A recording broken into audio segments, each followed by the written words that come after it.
লাউ শীতকালীন একটা জনপ্রিয় সবজি, বাট কালের বিবর্তনে এখন সারা বছরই লাউ কিনতে পাওয়া যায়। লাউ এমনই একটা সবজি যেটা কিনা শরীরের উচ্চ রক্তচাপ নিয়ন্ত্রণে সাহায্য করে। গ্যাস্ট্রিক এবং হার্টের রোগীদের জন্য খুবই উপকারী একটা সবজি। সুপ্রিয় দর্শক, নূরজান্নাত কুকিং ওয়ার্ল্ডে সবাইকে ওয়েলকাম করছি নতুন একটা রেসিপি দেখার জন্য। আমার আজকের রেসিপিতে থাকছে লাউ দিয়ে স্যালমন মাছ রান্না। খুবই সহজ আর সিম্পল রেসিপি। আশা করছি আজকের রেসিপিও ভালো লাগবে। এখানে আমি একটা চাইনিজ লাউ নিয়েছি, যেহেতু এখানে আমাদের দেশি লাউটা পাওয়া যায় না, খুব কম পাওয়া যায়, তো আমি চাইনিজ লাউটাই নিয়েছি।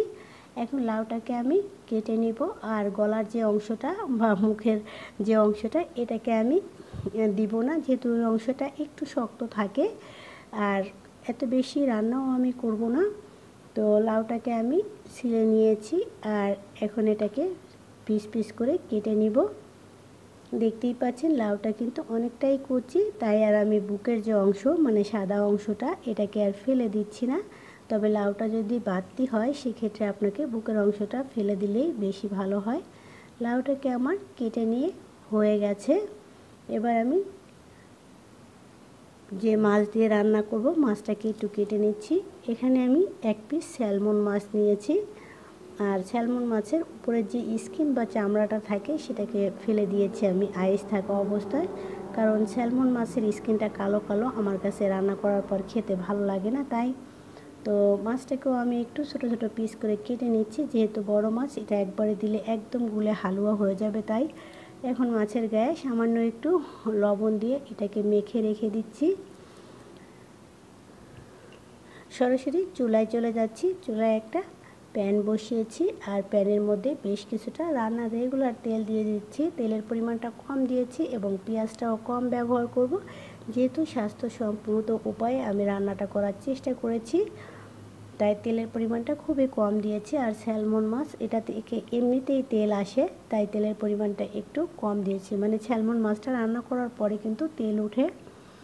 পেঁয়াজটাকে কিছুটা সময় একটু ভেজে নিয়ে এখন এর সাথে আমি আদা রসুন বাটাটা দিয়ে দিচ্ছি, আর আদা রসুন বাটাটা দিয়ে একটু নেড়ে চেড়ে নিচ্ছি যাতে করে কাঁচা গন্ধটা না থাকে। এখন অ্যাড করে দিচ্ছি সামান্য একটু পরিমাণ পানি, যেহেতু গুঁড়া মশলাটা সরাসরি ব্যবহার করব, তাই সাথে দিয়ে দিচ্ছি স্বাদ মতো লবণ। তবে লবণটা একটু বুঝে দিতে হবে, যেহেতু আমি মাছের সাথে লবণ দিয়ে রেখেছি।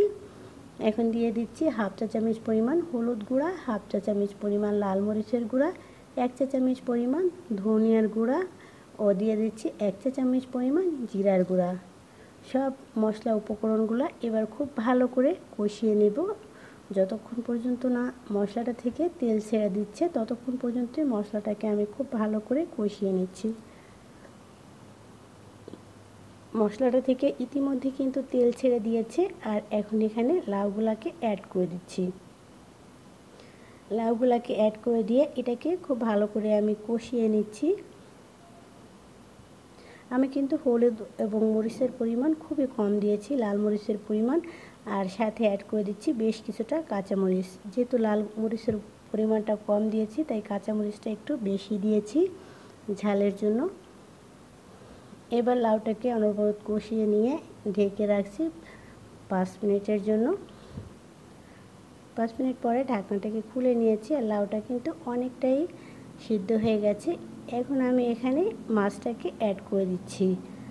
মাছটাকে অ্যাড করে আমি খুব ভালো করে লাউয়ের সাথে কষিয়ে নেব।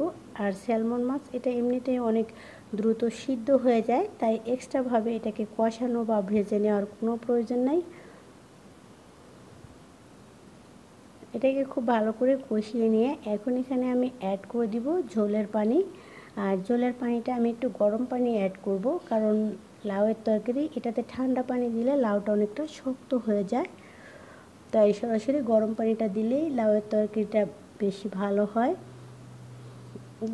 বলক আসলে এখন ঢেকে রেখেছিলাম আমি এটাকে।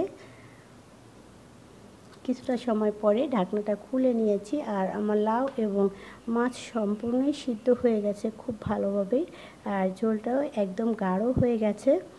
তো রান্নাটা কিন্তু একদম লাস্ট পর্যায়ে চলে আসছে, আর এই লাস্ট পর্যায়ে আমি এখানে বেশ কিছুটা ধনেপাতা কুচি অ্যাড করে দিচ্ছি। তবে আপনারা চাইলে কিন্তু এখানে শাক বাটাটাও দিতে পারেন, তবে আমার কাছে শাক বাটাটা ওই মুহূর্তে ছিল না, তাই এটাকে আমি স্কিপ করে গেছি। তো ধনেপাতা কুচি দিয়ে নাড়াচাড়া করে আমি একটু ঢেকে রেখেছিলাম। আর 2-1 বার ভালো করে বলক আসলে এটাকে আমি চুলার আঁচ বন্ধ করে দিচ্ছি। আর চুলার আঁচটা বন্ধ করে এটাকে ঢেকে রাখছি 5 মিনিট পরে। আর 5 মিনিট পরে ঢাকনাটা খুলে নিচ্ছি। আর দেখতেই পাচ্ছেন কত সুন্দর একটা কালার চলে এসেছে। আর আমি কিন্তু তেলের পরিমাণ খুবই কম ব্যবহার করেছি, বাট স্যালমন মাছে কিন্তু প্রচুর তেল ওঠে, আর সেই কারণে তেলের পরিমাণটা একটু বেশি দেখা যাচ্ছে। আর রান্নাটা কিন্তু এখানে কমপ্লিট পুরাটাই। তো কেমন লাগলো আজকে স্যালমন মাছের রেসিপি অবশ্যই কমেন্টের মাধ্যমে জানাবেন। আজ এ পর্যন্তই। সবাই অনেক বেশি ভালো থাকবেন। আল্লাহ হাফেজ।